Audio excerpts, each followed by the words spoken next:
बड़ी साजिश हुई है और इस साजिश के तहत ही नॉमिनेशन रद्द होना ये बहुत बड़ी बात है, क्योंकि आदरणीय छात्र नेता मनोज यादव झारखंड के बहुत बड़े जेल कैंप के नेता हैं। 64 साल 65 साल के बुजुर्ग कहते हैं कि मेरा करियर खराब हो गया, करियर के साथ खिलवाड़ किया। तो जिस सरकार में वो विधायक रहे वो सरकार 5 साल में ना जाने कितने स्टूडेंटों को, कितने सीजीएल प्रार्थियों को, जेपीएससी वालों को, जेएसएससी वालों को, दरोगा टीचर वाले जो फॉर्म भरे उन लोगों का करियर कौन बर्बाद किया। अब टिकट मुझे नहीं मिला, मुझ में क्या कमी थी, तो टाइगर जयराम महतो से आप सवाल करिएगा, हमारे केंद्रीय अध्यक्ष जी से, वही जवाब दे पाएंगे। लेकिन मैं अपने आप को समझता हूं कि जब से मैं जेल के JBKSS ज्वाइन किया, टाइगर के विचारों को जन जन में, झारखंड के कन कन में फैलाया। अभी हमारे साथ हैं जेएलकेएम के प्रवक्ता रविशंकर यादव जी, इनसे बातचीत करेंगे। उससे पहले दादा जोहार। सबसे पहले आपको भी जोहार, और अपने झारखंड के तमाम दर्शकों से आग्रह करता हूं कि आपके चैनल को देखें, लाइक करें, सब्सक्राइब करें। आपके जो पार्टी से हैं मनोज यादव जी, वो कोडरमा विधानसभा से पर्चा भरे थे, लेकिन जानकारी मिला है कि उनका नामांकन रद्द हो गया है। उनसे मैं इंटरव्यू ले चुका हूँ, क्या कहिएगा? देखिए, सोशल मीडिया के माध्यम से मुझे भी पता चला है, समाचार पत्रों के माध्यम से, कि हमारे छात्र नेता मनोज यादव जी का नॉमिनेशन रद्द हो गया है। अब किन परिस्थितियों में रद्द हुआ है ये तो अध्ययन करने के बाद ही बोल पाऊँगा, लेकिन हमें लगता है कि कहीं न कहीं बड़ी साजिश हुई है और इस साजिश के तहत ही नॉमिनेशन रद्द होना ये बहुत बड़ी बात है, क्योंकि आदरणीय छात्र नेता मनोज यादव झारखंड के बहुत बड़े जेल कैंप के नेता हैं और उनका नॉमिनेशन रद्द होना ये मतलब कहीं ना कहीं कुछ ना कुछ साजिश लग रहा है। किसके द्वारा साजिश लग रहा है आपको?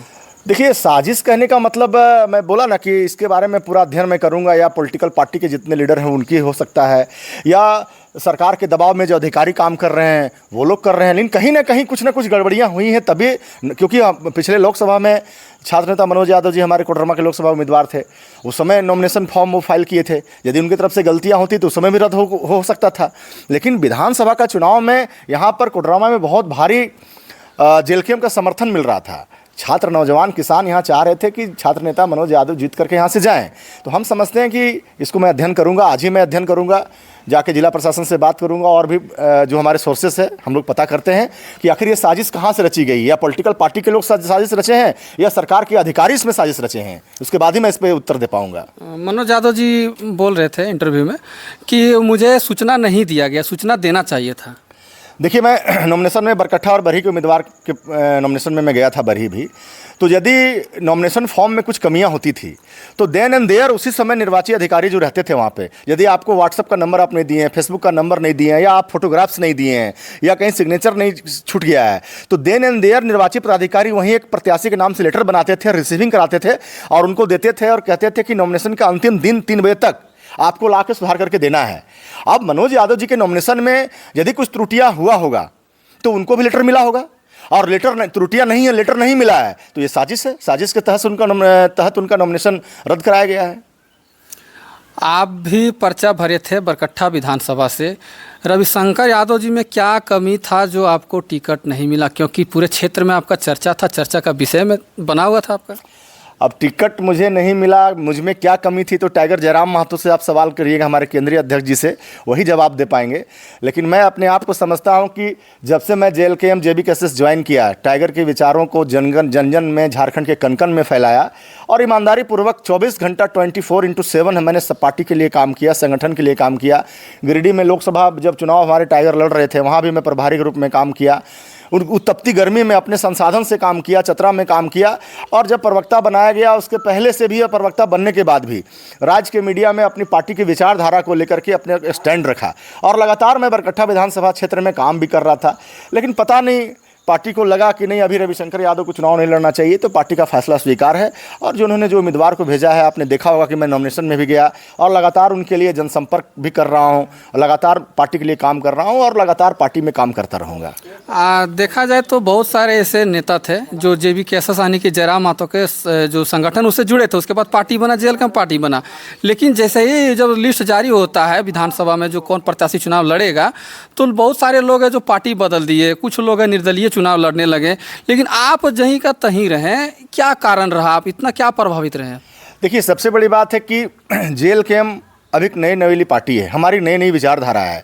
और ये विचारधारा ऐसी विचारधारा है कि झारखंड के नौजवानों में, किसानों के कन-कन में, उनके नब्ज में, उनके खून में ये विचारधारा दौड़ रहा है। अब टिकट नहीं मिला इसका मतलब हम पार्टी छोड़ दें, जिस पार्टी को मैंने 2 साल से अपने विधानसभा क्षेत्र में, अपने इलाके में, पूरे झारखंड में अपने साधन संसाधन से जा करके पार्टी का विचारधारा को खड़ा किया। आपने देखा होगा कि बांझेडी पावर प्लांट में एक मैंने जनसभा कराया था जिसमें 25 से 30 हज़ार लोग आए थे। काफ़ी मेहनत किया, तो पार्टी को हमने खड़ा किया इस क्षेत्र में। टाइगर जयराम महतो जी जिस समय हम लोग पार्टी को ज्वाइन किए थे, उस समय पूछिएगा, मनोज दा सामने थे, कृष्णा जी सामने थे, टाइगर दा हम लोग खुद बोले थे कि रवि दा, हम लोग को कहते थे लोग कि हम लोग महतो की केवल पार्टी है, लेकिन आप लोग यादव लोग आइए और हकरिए और कहिए कि ये महतो की पार्टी नहीं है, जाति की पार्टी नहीं है, जमात की पार्टी है। तो हम लोगों ने इस पार्टी के लिए खून पसीना बहाया है, अपना अर्थ भी बहाया है, मेहनत किया है, अपनी नींद उड़ाई है।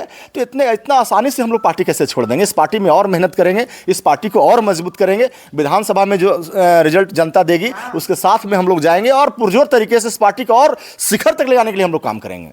तो मतलब आप पार्टी में बने रहिएगा और काफ़ी पार्टी को आप मजबूती से रखिएगा, घूमिएगा। बिल्कुल, अभी तो यही है, पार्टी के जो फैसला है उस फैसला को स्वीकार है, पार्टी के लिए काम करूंगा। और एक नई हमारी पार्टी है जो नई विचारधारा है, उस विचारधारा को और यदि कुछ कमी रह गया होगा तो उसको और हम लोग ले जाएंगे। क्योंकि अभी हम लोग सही से जवान हुए हैं, अभी तो देख रहे हैं आप लगातार घूम भी रहे हैं। हाँ, अभी तो हम लोग का बहुत उम्र है, चुनाव लड़ने का ही नहीं है, चुनाव लड़ा भी जाएगा और मंजिल भी मिलेगी और मिलने का मजा भी आएगा। संगठन को और बेहतरीन तरीके से हम लोग खड़ा कर लेते हैं। पार्टी ने जिन जिन उम्मीदवारों को चुनाव लड़ा रही है वहाँ पर भी हम लोग जाएंगे, प्रचार करेंगे। हम लोग चाहेंगे कि सरकार जो 24 साल में सरकार ने झारखंड को बर्बाद किया, ये सरकार से मुक्त कराना चाहते हैं और जेएलकेएम को हम लोग राज्य में लाना चाहते हैं। सरकार का बात किया तो एक मैं इंटरव्यू देख रहा था जिसमें जो बरही के जो विधायक है उमाशंकर अकेला यादव जी, वो एक इंटरव्यू में कह रहे थे कि मेरा कैरियर खराब हो गया, उनको पार्टी टिकट नहीं दिया। तो क्या कहिएगा, उनका कैरियर खराब हो गया? अब पता नहीं है, 64 साल 65 साल के बुजुर्ग कहते हैं कि मेरा करियर ख़राब हो गया।